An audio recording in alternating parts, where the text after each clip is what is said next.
Okay, well, it's 10 a.m. And I'm going to get us started just so we can make the most of our time. And obviously, I know we'll have people join on over the next couple minutes. But really excited to have you all back. It feels like it's been forever. Um, and I'm really excited that once January kicks off, we'll start to go back to meeting twice a month. But just recognizing that the holidays are wild and everybody has different holidays that they participate in. And, you know, navigating the end of this year, we decided just to do one a month for November and December, but we'll move back to two for next month. Um, for today, we're going to do a quick gracious base in pairs. We're going to continue to look at our performance measures for how we're working together differently and continue setting targets. And then we're going to do just some group coaching and questions. Really, we know everybody's doing great work and want to have an opportunity because you don't have coaches for each of your groups in focus when you do the breakouts. Just doing some open forum Q&A on like how things are going for folks, if there's specific support you need. And then lastly, we're going to be putting you having focus groups pair up to do some cross collaboration on what's working, what's not working. I know some groups have been connecting offline because their paths are crossing as they're doing work. So that's kind of our agenda for today. And wanting to acknowledge the purpose or the goal here for our meeting results are to keep developing our action plan. So what is it that we're going to go do differently? Make decisions about who's doing that, how that's getting done, and ultimately always looking for different conflicts that we want to lift up, whether that's in group dynamics or kind of trying to problem solve and figure out how we're going to get things done. Okay, anything that anybody needs from today's meeting that like isn't on the agenda? Also great time for me to get a sip of my tea. Being rebooted, can you say more? Oh, she is rebooting. Are we saying Cassandra's rebooting or you need to be rebooted? Is that literal or metaphorical? I think that's literal. Cassandra is frozen. Okay. Awesome. Thank you, Chris. Okay. So before we get too deep into our meeting, reminding us that we do have working agreements, and I just want to invite one or two people to either use the chat or unmute yourself and lift up a working agreement that you can lean into for our meeting today.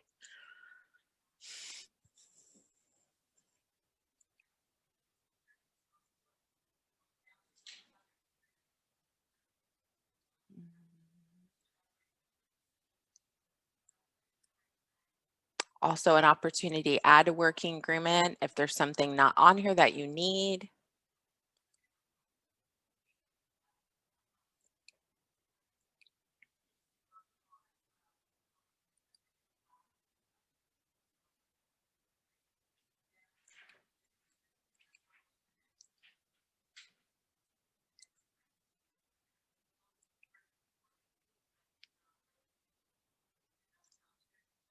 Communicate often.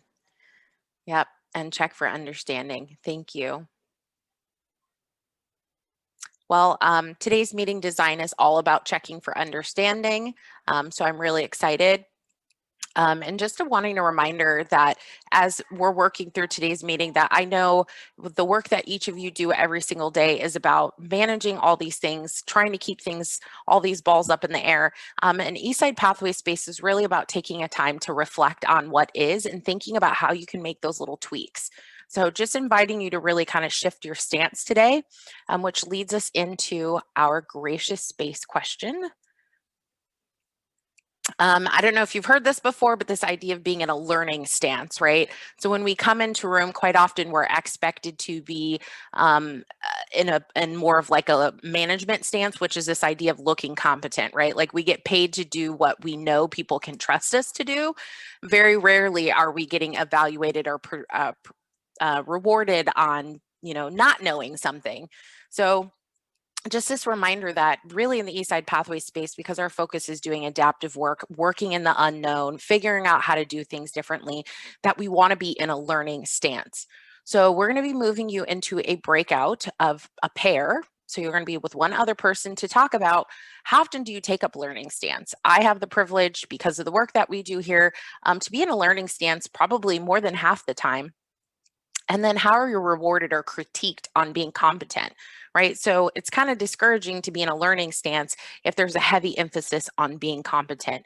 That might be in your family of origin. Maybe your family of origin really valued looking competent, or maybe you came from a really creative family that was all about exploration and curiosity. And then you might also have some of your own values or norms around what does it mean to be competent. So just taking a moment with your partner to explore, what does it mean for you? How does it look and feel to be in a learning stance versus being competent? So we're going to move you into your breakout, and we'll see you back in about 5 minutes.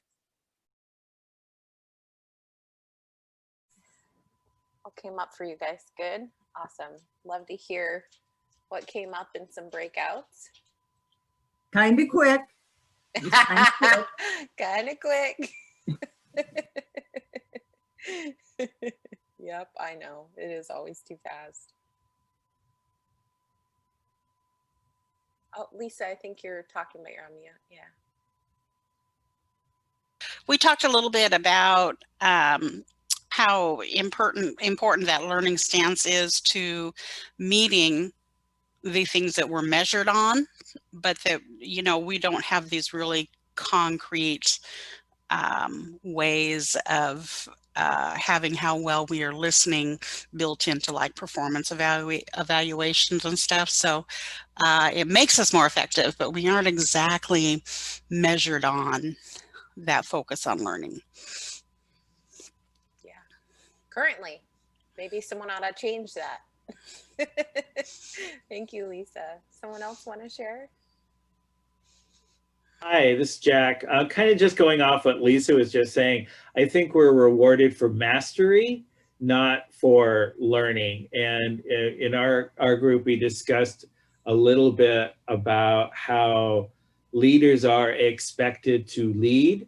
And so, you know, the space that we're given to learn is really the space we have to take ourselves, rather than our boards giving us the space to do that, and rewarding us for doing that. We have to seek that as a reward ourselves. Thank you, Jack. Someone else like to add to that?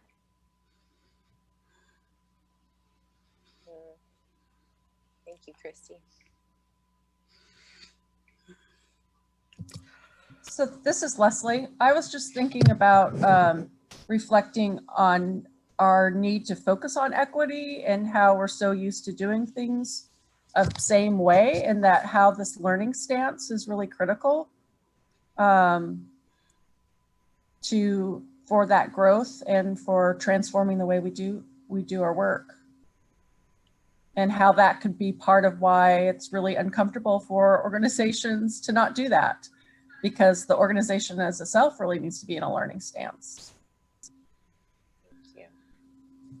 And I would add to that, Leslie, that I don't know if any other electeds feel this way, but you get critiqued, you know, by the district in general and by the different Facebook page groups and by people who email you who do not agree.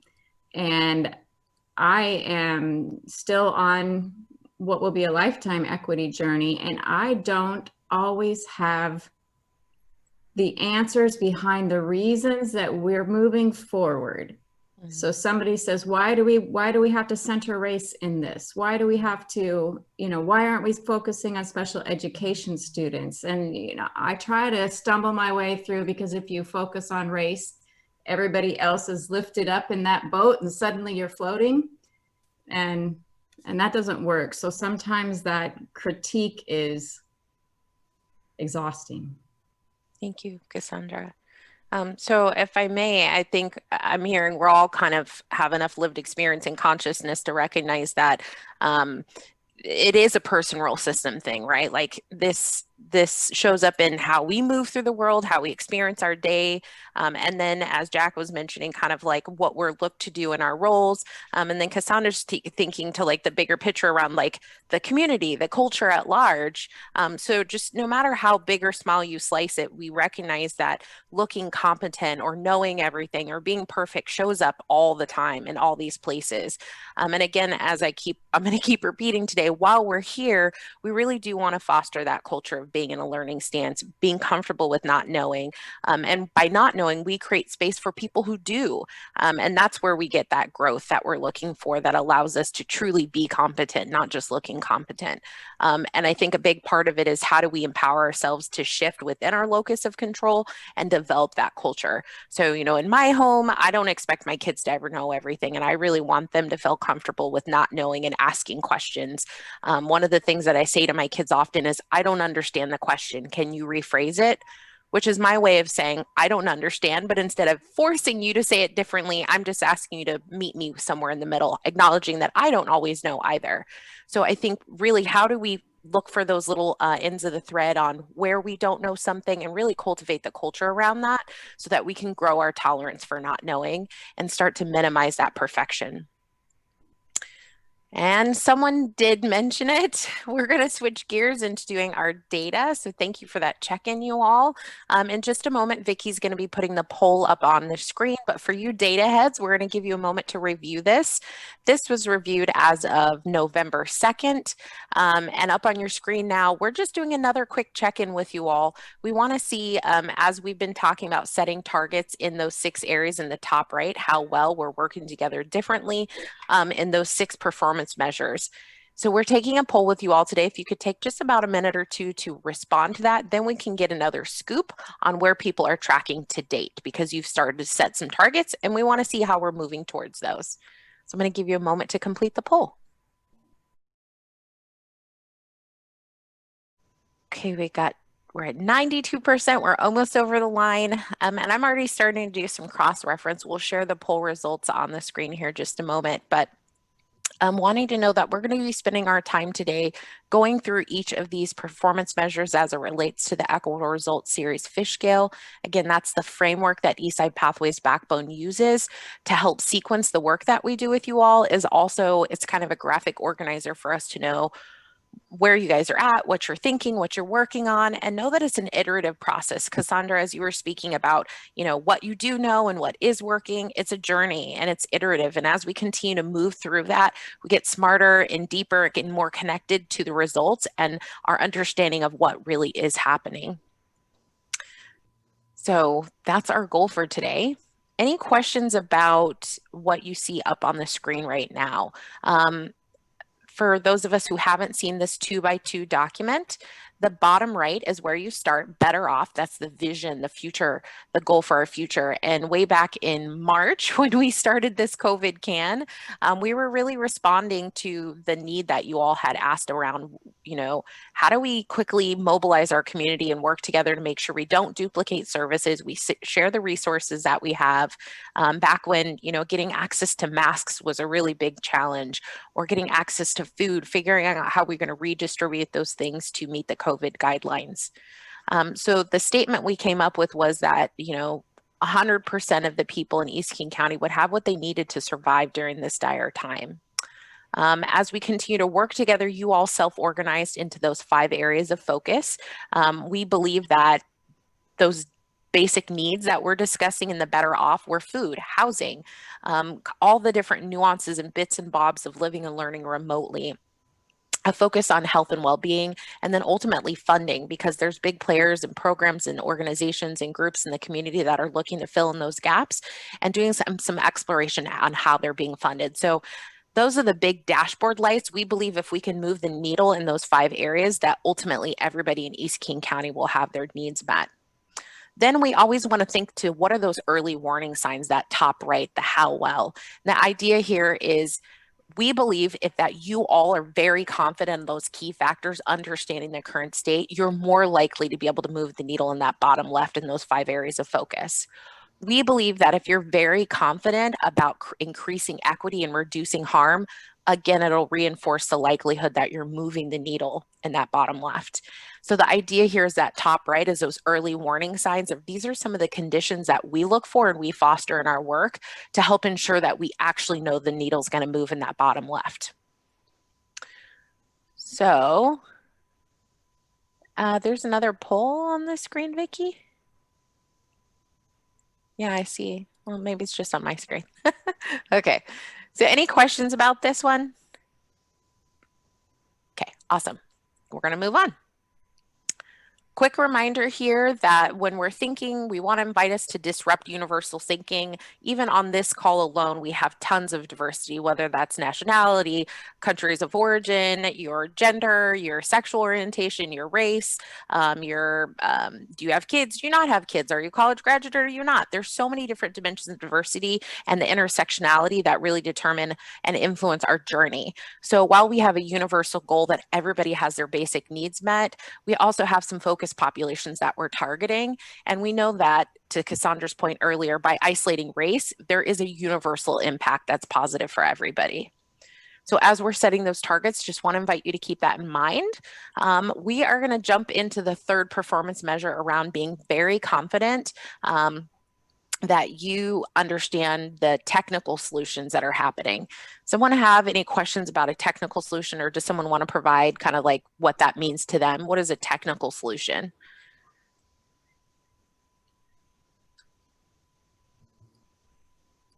No wrong answers here.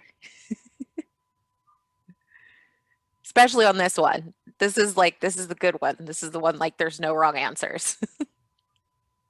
This is Sue. A technical answer is something that's pretty easy to do. So you need to make some money for a small thing and you have a bake sale or something like that. I mean, you don't really go into it to figure out what the real problems are, but does that make sense? Absolutely. Kalika? I don't know.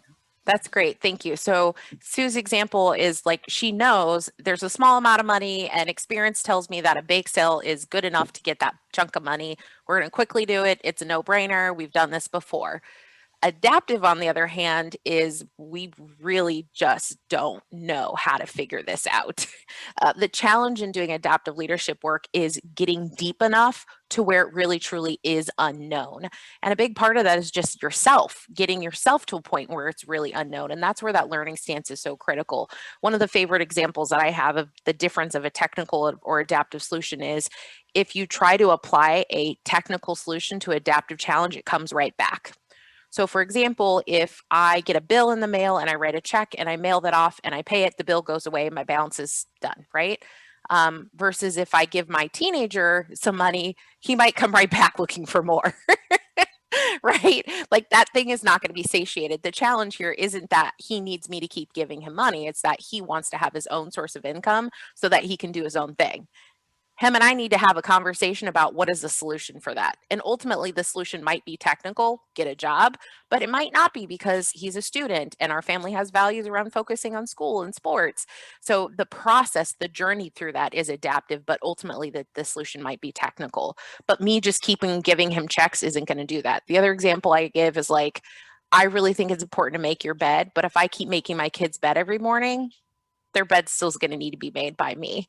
So what is it that needs to be done for them to take ownership over that? That process in and of itself might be adaptive, might be. So I would love for someone, again, we're leaving perfection out the door, to throw out a number by March 2021. What is the goal for this group? How do you want to report? So I missed the results there, Vicki. On this one for technical solution, what was today's poll results? I know on November 2nd, you all reported 13% of you said you are very confident that you knew the technical solutions as it related to the work you were doing. Today, thank you, Vicki, you all said, that is number 16%. So we've got a 3% bump in knowing the technical solutions. So there's growth, small growth. And I do think it's important to think about this through the lens of being technical. Do you know what to do to maintain what's currently happening. So if someone comes to your office and says, gosh, I saw the word hotspots in the chat here, you know, a youth comes in and they can't log on, you might kind of already know, okay, here's the things. We know people who don't log on might not have hotspots. They might not know how to navigate the online platform. So there's challenges, but they're no longer adaptive because we've come up with solutions for them, right? There was a big scramble at the end of the last school year to figure out how we're going to get all these kids who don't have Wi-Fi at home online. People went out and did that amazing work, built partnerships, got the hotspots, figured out a distribution process, and now it's a known solution. Now it's technical. But at one point in time, it was adaptive. We didn't know how we were going to do that. Hi, Lisa. Hi, I have a question, and you know, hopefully it's not too stupid a question. Never. When when I do these polls, I have a little trouble because our CAN group is doing these really concrete things that I think are both technical and adaptive, and yet it isn't solving everything. It's solving this one small component of the problem with regard to remote learning and living. So then I get confused because yes, we are doing these concrete things, but we aren't solving the whole problem. So I get a little confused as to how to assess how confident I am of that particular thing. So I'm wondering if I'm misunderstanding the question. Not at all. Thank you, Lisa. And that was a brilliant question. I think what I would reflect back to you is to get really crisp on what it is that you want to do, because we can't do it all at once. And we do want to take something really deep, right? So if we're just solving health and wellness for everybody, there's so many different threads that are woven into that cloth versus being able to isolate just like a little tiny patch and see, here's the 10 threads that are coming in here, and being able to pull those out and do something about that. And then you can be really crisp on if a, you know, person with disability who is a non-native English speaker came into my office and they were seeking mental health support. Like if that's your focus population, what are the things that you would do for that person? Okay, well, I know we would have an intake form. And then through the conversation with that person, they were like, this intake form really actually makes me not want to get help. Okay, well, maybe there's an adaptive challenge around the intake form. Do you mind working with me and having some conversations about that? Yeah, actually, I'm undocumented and I now am afraid to get this services. So then you go back and have a conversation. Do we really need to require this sort of documentation because it's a barrier? And your organization might say, yes, because, well, can we change that policy? So you just keep going deeper and deeper and deeper, right? So I would offer that maybe getting a little bit more crisp on who or what it is that you're trying to solve will make it easier to answer these questions. Does that make sense? So it is okay to have a very, you know, narrow thing That's that the you're goal. focusing on, even though it's more complex than that. Yep. Maybe impacts. Okay. That's the goal, right? Remember the curb cuts example, when in the curb cut and the sidewalk, there's people that fought so hard to get that for people with disabilities. And now, like I said, kids on scooters, moms with strollers, people on knee scooters, like everybody benefited from this thing. But there was just a small group that was like, we're going to stick to this until we get that thing. And now a lot of people, the rising of all boats that Cassandra was talking about earlier.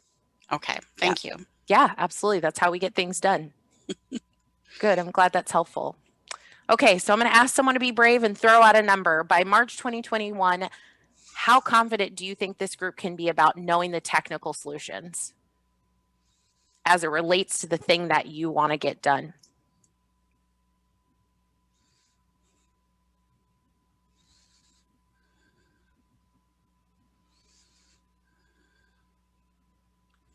And my theory really here, guys, on this one is like, if you're really clear on what it is that you want to do and you spend some time researching or scoping or reflecting on the status quo, then you could say 100% on this, or like 90%, because there's someone whose perspective is missing in the room.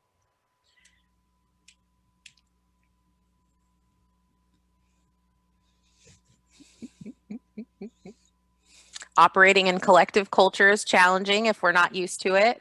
but no one's going to shoot you, especially because we're in a virtual space. That's a really bad joke. Sorry. I guess I'm going to say 50% are very confident we have a technical solution for a slice of the pizza. Okay. Angie's giving you 70%.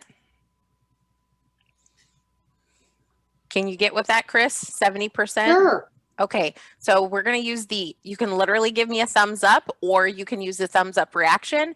If you're a thumbs down, I'm going to ask you to modify that. So I'm scanning 70%. Thumbs up, thumbs up.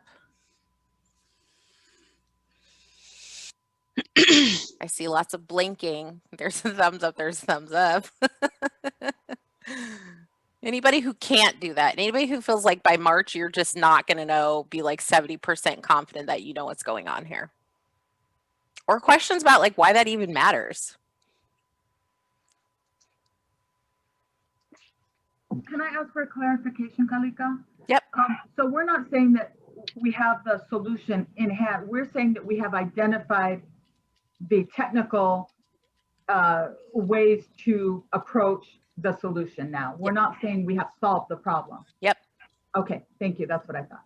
Yeah, thank you. And the reason why I'm saying like I believe you guys can be super on this is it literally just means taking the time to do it, right? Like if you're in customer service research or user experience research, you would follow something, right? Like or secret shopper. I'm going to go to a store where they don't know me and I'm going to pretend to be a customer. And what happens when I try to park my car? What happens when I get out of my car? What happens when I walk through the front door? What happens when I look for peanut butter? What happens when I go to pay for it? What happens when I walk out? What happens when I go back into my car? It's literally just taking the time to do the research about the process so you know what is happening. And I think that's really important because most of us own a part of the process. Not many of us own the whole entire process. And then you start to be curious and think like, well, why do we give people paper receipts? Well, why do we use plastic bags? Well, who orders these plastic bags, right? It's being able to take the time to focus and understand why what is, okay? So I didn't see anybody say no, so we're gonna put 70 up here. Again, these are just targets, and we're gonna continue to poll you on a monthly basis to see how we're moving that, because this helps Vicki and I and our team design the time that we spend with you all to make sure that you have the coaching and time that you need to help move towards confident on all of these performance measures. Thank you for that. Okay. I'm going to give you like 60 seconds here to do a quick reflection on what is it that you're going to do to move towards confident. And I will go back to the last slide so you can reference it. But how are you going to move that? Because just sitting here and saying like, yeah, like what's the action commitment you can make to get towards more confidence? So for Lisa, that might be taking time in your group to figure out what is it exactly that we're going to go do. Taking the time to say like, we're going to explore intake forms. We're going to explore, like 211, calling 211. I've heard horror stories, and not because you can fix it, but at least have a really clear understanding of what happens when someone calls 211. What happens if you call 211 and you're deaf in one ear? What happens if you call 211 and you don't speak English? What happens if you call 211 and you're a mom like with me with 3 kids running around screaming and you're having a meltdown? I don't know, just making this up, but just taking the time to do that. So I'm going to give you 60 seconds here. Going back to the left screen, what can you do between now and our next meeting to help move yourself in one of these areas? Whether that being more confident about knowing what's happening, being more confident that what you're doing is reducing harm or increasing equity. What can you do between now and the next meeting in January to make this number move?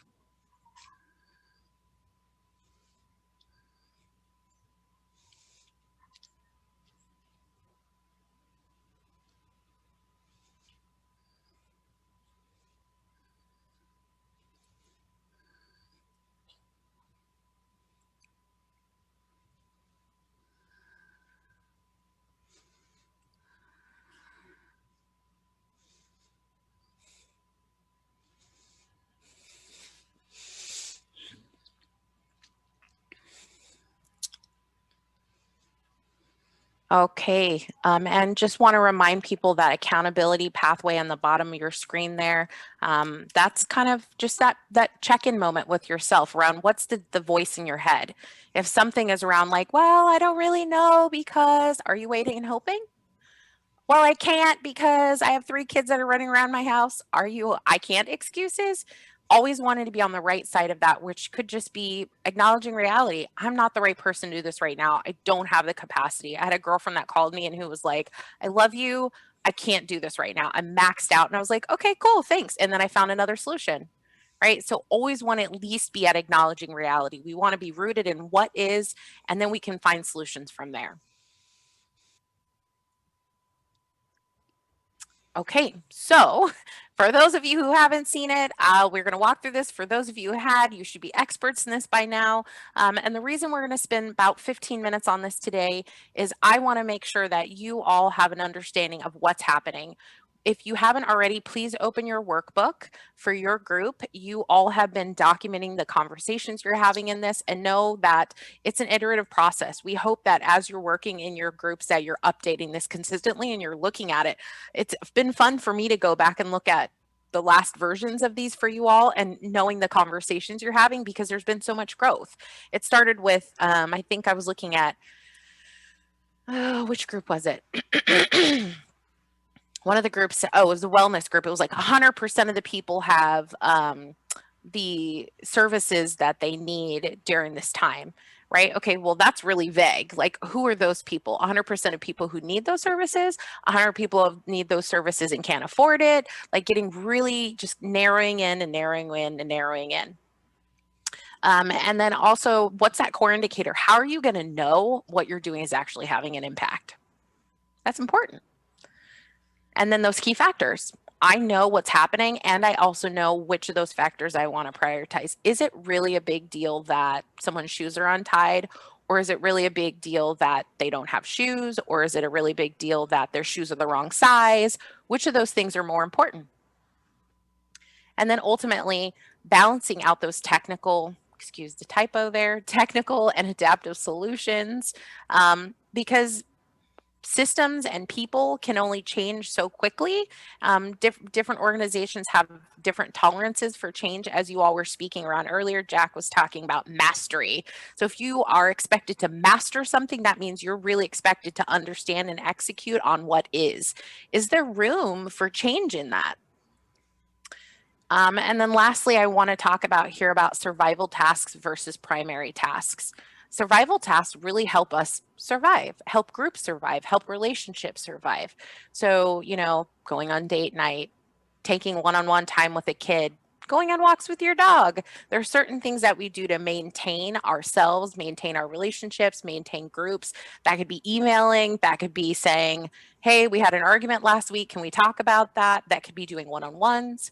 A primary task, on the other hand, is something that is primary to your role. So, my kids think like me buying them groceries is a primary task. They expect me to do that. You're our mom, you provide us food, right? So just wanting to pull those two out, because it's really important that someone is taking up the role of emailing your group. It's also really important that we're activating it ourselves in our role. So if someone says like, hey, who's buying groceries, and everybody stares at each other, we're not on the same page around whose task that is. And that's also really important in groups. So that's kind of my high level on this for you, but I'd love to just open the floor up to hear from each of your groups around, like, where do you think things are really tight and clear, or where do you feel like they're fuzzy? Because then I can give you some tips and tools on how to get a little bit more clear and strong on those things.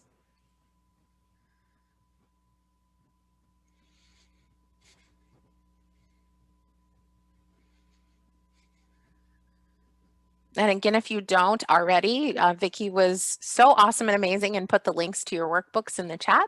So I'm inviting you to open those up and take a moment and look at them. Know that you will have a half an hour in your focus groups today to continue to work through this. So the idea here is that if you're like, Kalika, how the heck do you get a core indicator? Let's talk about that. Or how do you know if something's a key factor versus just one of the other 50 factors that we came up with? Or what the heck is a factor anyways? I don't even know what that is. So any questions you have about these products or experiences or exercises?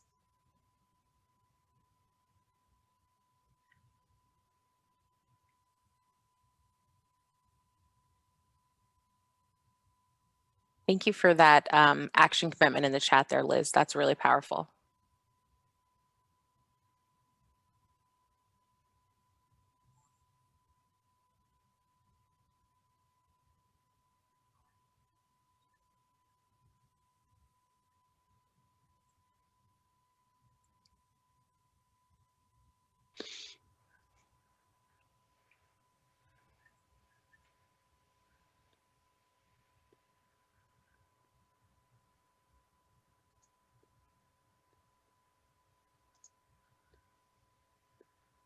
Does everybody know who their universal population is? Anybody like, no, we have no clue. Everybody know who their focus population is? Does your focus population know that they're your focus population? That's a good question. So if they don't know that you're focusing on them, that might be an action commitment, right? You can't do adaptive leadership work. You can't do equity work if those people aren't in the room with you, if you're not in relationship with them. That's savior, that's hero work. That's not equity work or adaptive work.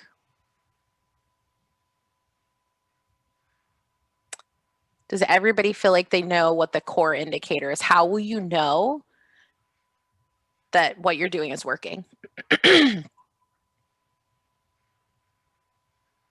I had the pleasure of being in the data council meeting with Peyton, our data officer, and folks from the Bellevue School District, Lake Washington School District, and a couple other organizations are in that room. And they were asking all these questions about, how's this happening? How's this happening? I'm like, did you know that there's work being done to fix that? They're like, we had no idea, but we get paid to measure it. And I thought, how interesting, because all of a sudden, if they saw an increase of students attending school that weren't, and they're like, oh, it's just magic. It just magically happened. We had no idea how that happened, right? I also have a group that I'm working with that's looking at changing policing practices, focusing on the Black community. And one of the, there you go, thank you, Cassandra, challenge accepted. They were talking about wanting to tell their grandkids, you know, when you get pulled over, this is what happens. But back when I was growing up, this is how things used to happen, right? And so they know that the core indicator for them, the focus population is their grandchildren. The core indicator is that the experience of driving while Black is no longer an issue. So when people who look like us stop reporting an experience of driving while Black, we'll know that what we're doing is working, right? So like being really clear about what you want. We want everybody's driving experience to be safe and the same, and we want everybody to go home at the end of the day. And who we're focusing is Black drivers. And the core indicator is like the driving while Black is no longer a thing. So the less people reporting driving while Black incidents, the more we know that there's action or movement towards our goal. And some of the key factors here are being Black while driving a vehicle, right? Another key factor could be being Black while driving a really nice vehicle. And another factor could be being Black while driving a really nice vehicle in an area where people who look like you don't traditionally live, right? So there's like the driving a certain kind of car and driving a certain kind of car in a specific area. And you might do different things for each of those things.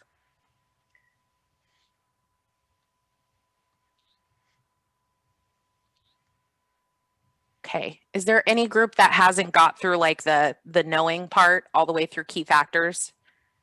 Or have any questions about how do you facilitate those conversations? Like how do you know what the key factors is?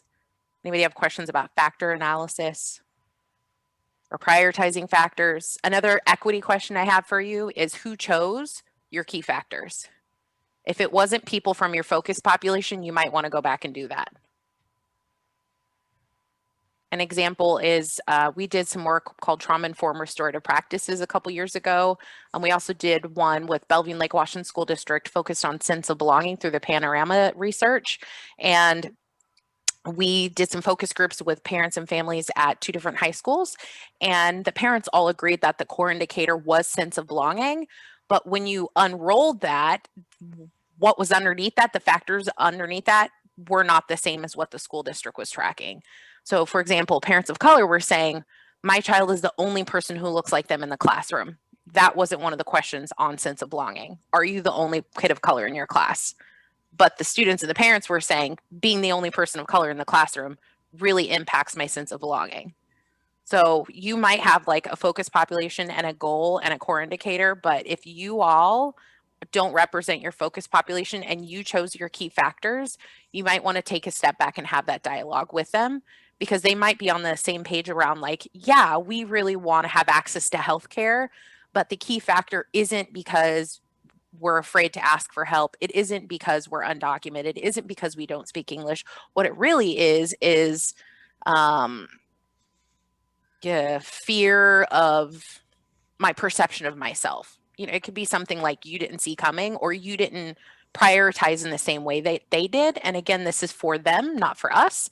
And so we want to be working in equity and adaptive work and not operating out of that hero model. Chris, I see you're unmuted. Yeah, Kalika, our focus group is remote learning and living. Mm-hmm. And we definitely have a focus population. And we actually we had a focus group, and I think we heard several core indicators. And we picked one of those for our, I'm not going to call it technical, I'm going to call it a hybrid solution. Okay. And certainly as we've gotten into it, it's gotten a lot more hybrid. It's gotten a lot more adaptive than what we, I think, thought in the beginning. So I feel like we have one key factor that we've zeroed in on, but we haven't spent as much time on the other key factors. And we have a strategy for our key factor, and we're definitely doing the survival task. And the primary task, we're definitely stepping towards. But that's where the snafus have come in, I think. Yep. I thank you for that, Chris. Really appreciate you walking us from the top all the way through. And really, when you stop to examine, like I always ask people, you know, there was this like trend where everybody was talking about bright spots, like, ooh, find the bright spots, and whatever that is, you want to replicate that thing, right? But quite often bright spots are people. And quite often when we replicate that thing, we're extracting from people and we're not honoring people. And we're also not thinking about, what's happening? What are all the factors that are contributing to that bright spot? So is Josefina on this call? Can I pick on her? She's not? Okay, I'm going to pick on her. So then when she comes back, we can give her a giant round of applause. It's so cruel of me, but I'm going to say wonderful things about her because I adore her.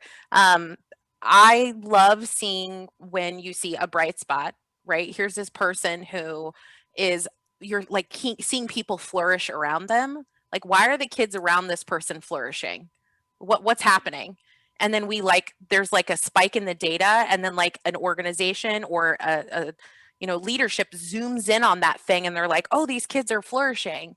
And then they come in and they observe someone like Josefina, and they're like, oh, she gives them all high fives, and she talks to all their parents. And then we're like, got it, perfect. We're going to make everybody high five everybody, and we're going to make everybody talk to everybody's parents. Do you think that's going to work? It might work. It might not work. It might explode in your face, because it's not just that. It could be something about her. It could be about the relationships he's building. It's not, we looked for those technical known things. I know how to high five people. I know how to call people's parents. It's deeper than that. So I think quite often when we think about bright spots and we think about how do we then take things to scale and how do we activate them in our roles, what if we asked ourselves, what would it look like for us to change Josefina's power? What would it look like for us to change her job or responsibility? If there's something so phenomenal about her leadership, how do we expand her leadership to expand the impact that she's having versus extrapolating all the technical things out of it and then thinking that's going to work? And I also want to acknowledge that this isn't ultimately about Josefina. It's about the precedent that we're setting. The precedent that we're setting is someone who's in direct relationship is doing something really phenomenal. And how do we expand and grow that thing versus taking things out of it and trying to place them other places? It's the conditions that are also making that thing so special. And so what I'm offering to you, when we think about things start to get messy, we do a small test of change. We're like, okay, we've got something good. It's working. We're seeing the bright spot growing. We're seeing kids glowing. We're seeing things positive happen. How do you take a pause, zoom out, and think about what can we do to change this person's job so that this is a part of their job? Another example that I have from the TERP work is the trauma and restorative practice work. We were focusing on mentors of color, and through that research found that mentors of color were struggling to do their job because they were experiencing racism. They couldn't get access to the passwords. They were being asked by the janitors to leave the campus. They were having the police called on them to get them off campus. Teachers wouldn't share their classroom space with them. And I know that it was racialized because we had 2 white males in the room and then like 34 other people of color. And the 2 white males didn't have any of those experiences, but the other 34 people, regardless of their gender, their age, the organization they worked with, all had those problems, 100% of them. That's alarming, right? And so the factor here is like, how do we go in and fix all the things around that? Because those people were doing a really good job, but something as technical and simple as giving them the password to the Wi-Fi was a problem. The root cause of it was more challenging that, but how do you change the framework so that's no longer an issue? And that's why this is really important to be really crisp and clear on what you're doing. And while you have those other key factors, Chris, that you mentioned, you might want to just put those on the shelf for now and just keep following that through. And as things come up, that's where you're learning more about what's currently happening and each person taking those roles within themselves to say, I have the authority to change this. I have the authority to make sure that these people have Wi-Fi passwords. I have the authority to develop a program that allows these mentors to book classroom space. So it's not a subjective thing around like, this is a cool teacher, this is not a cool teacher. It's here's the framework for how a person like you books classroom space so it's no longer subjective. How do you take those sort of things and programatize them versus taking a person who creates a bright spot and trying to programatize them? Okay. So I've done a lot of talking. I'm excited for you all to go do a lot of talking. We're going to be moving you into pairs of breakout groups. So we're pairing 2 different focus groups with each other. And the idea here, guys, is to disrupt groupthink, hear from each other on like where you're confused, where you're stuck, what's working, what's not working, learn from each other because ultimately you guys are doing the amazing work. I'm just observing. So if you need help, please use the ask for help button. Make sure you have your workbook open, really look at that and think like, you know, make a note on the side, like, hey, our group, we've come further along. We need to update this, or like, actually, this doesn't make sense anymore, and have that cross dialogue. Okay, so the questions are in the chat. Thanks to Vicky. Also, big shout out to Vicky doing all the cool stuff in the background. And we will see you back at 5 minutes till. Don't be afraid to ask for help if you need it. Okay. Was that enough time? A little bit better. Just a little bit better. Okay, good. Awesome. It was enough time to really get a conversation going. That's a good thing. That's awesome. How was it Yeah. having like 2 focus groups in the same room? How'd that go? Interesting. That was good. Good ideas. Good. Good support. Awesome. Thanks, Alex. Betsy, I saw you laughing. Yeah, the food group, we didn't have a very good representation, unfortunately, because I've only been to 1 meeting, so I wasn't able to really talk much about the progress that we've made. And the other person didn't have sound, and then the third person was kind of in the same boat as me. So, but it was good hearing about the funding side. So Good. Well, 30 minutes of active listening is awesome. And I assume by good representation, you meant like quantitatively, because you guys are awesome people. Yeah. Anybody else? How'd that go for you? I'm in the funding group, and we got a few things out on the table. It was a good discussion, and I think got some things out there that needed to be said. And Awesome. I'm glad you were able to work through something. And I just want to encourage you and remind you guys that the things that we're doing here are really about play. And often if you find something that works for you, we really encourage you to replicate that. And it could be really on a small scale. It could be on a big scale, right? Like it could be that one-on-one conversation, or it could be something larger like a focus group. What does it look like to invite 1 or 2 people from a different department in your organization and have a cross share about like, what's going on at your desk? What's going on at your desk? Well, that's weird. We're having the same problem. Actually, I guess there is some interconnection. Or like, actually, things are great. Well, why is everything great at your desk when it sucks at mine? What's the difference? Right? Like having those cross conversations, disrupting groupthink is such a powerful tool.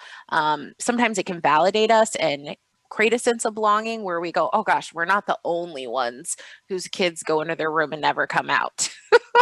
We're not the only ones who, are struggling to meet our 10,000 step goal on our Fitbit, right? Like it's nice to know we're not the only ones sometimes. So really encourage you to continue to take these tools with you.